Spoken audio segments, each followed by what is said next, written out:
1 year ago, the White House threw a victory party for what they called the One Big Beautiful Bill. That was pitched as a massive win for the Republicans because it permanently locked in the 2017 tax brackets. It cut taxes on tips, eliminated tax on overtime, and so the GOP celebrated it. Well, 1 year later, and we're facing the midterms, and that big, beautiful bill is starting to look less like a trophy and more like an albatross. Let's discuss. I'm Dave Aronberg, a.k.a. the Florida Lawman, here on the MeidasTouch Network. It's great to be back on the mothership. Thank you for your support. Hit the subscribe button if you haven't done so already, but who am I kidding? You're probably a subscriber anyways. This is the MeidasTouch Network after all. But if you haven't, hit that subscribe button. And let's discuss about this big, beautiful bill and what's happening now that the Republicans are not talking about it. They don't want to bring this up on the campaign trail. That tells you something. It tells you that it polls very poorly. It tells you something when the Democrats are bringing it up more than the Republicans these days. Yeah, of course, there's momentum for the party out of power in the midterm elections, but this one seems to have some extra momentum with a real wave coming. The nonpartisan Congressional Budget Office estimates that the bill for the big, beautiful bill added a staggering $3.4 trillion to the national debt. You know what? The next Democratic president's going to hear from the Tea Party on this one. So to offset that huge number, the bill had some of the deepest cuts in health care and food assistance in American history. Democrats called it the Robin Hood in reverse bill, robbing from the poor to give to the wealthy. Of course, those cuts don't counter $3.4 trillion.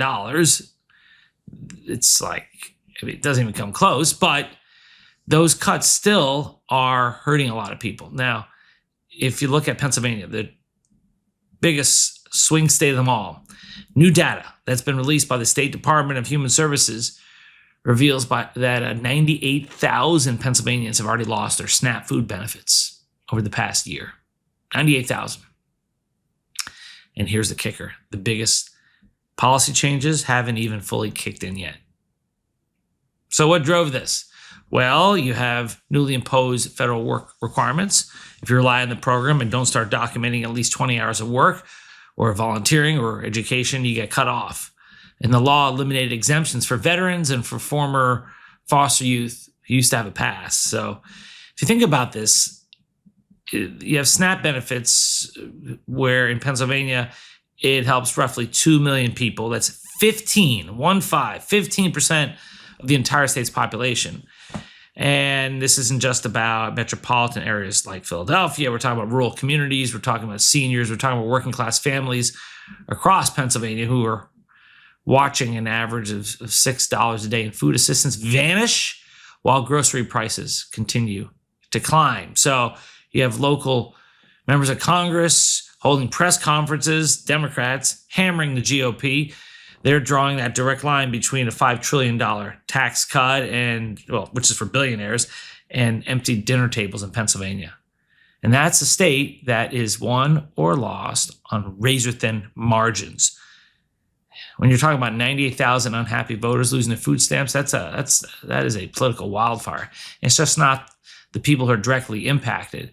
It's people who are aware of this, their families, their friends, people who see what went on and like, hey, that's not what I voted for. Also, the big, beautiful bill, it didn't just tighten eligibility for these programs. It restructured how these programs are funded. So it shifted a massive federal financial burden directly onto state taxpayers.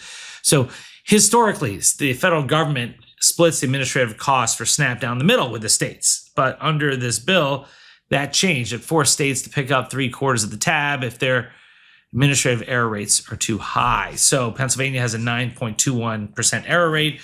State taxpayers could soon be on the hook for an additional $400 million a year. That's a massive budget hole that state lawmakers are going to have to fill. They're going to have to fill it either by raising taxes or cutting other public services.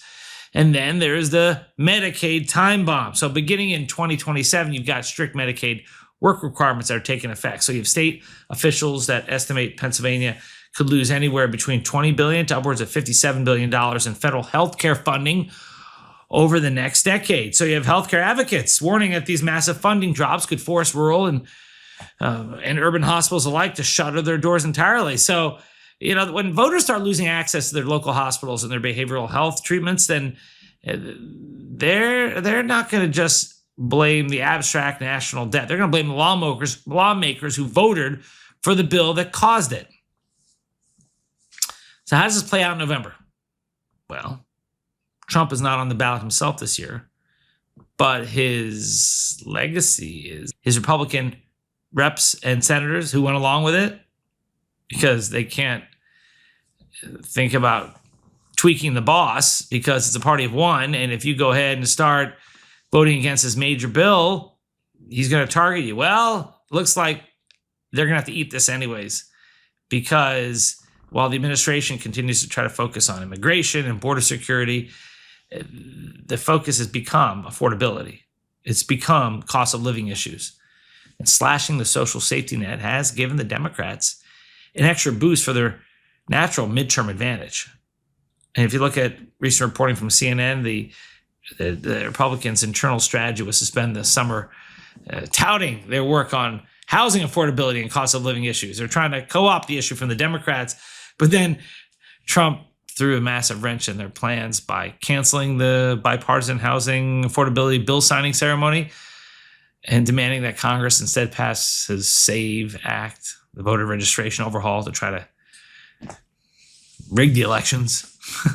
So this exposed the congressional Republicans. They thought, at least we'll get this big signing ceremony showing we're doing something about affordability, at least when it comes to housing. And then Trump pulled the rug out from under them. So instead of campaigning on popular bipartisan issues to combat inflation, they're stuck defending the big, beautiful bill. Multi-trillion-dollar deficit expansion and the immediate painful cuts as a result. So it's not going well for the Republicans as they approach the midterm. You can see it in Pennsylvania. You can see it throughout the country. This thing is not going away. People are feeling the impact. And who could have seen this coming? How about everybody? We try to warn them, but Trump wanted it, and so his people rolled over. There was initial opposition to the big, beautiful bill when it was introduced in Congress, but that opposition faded when Trump started making those phone calls.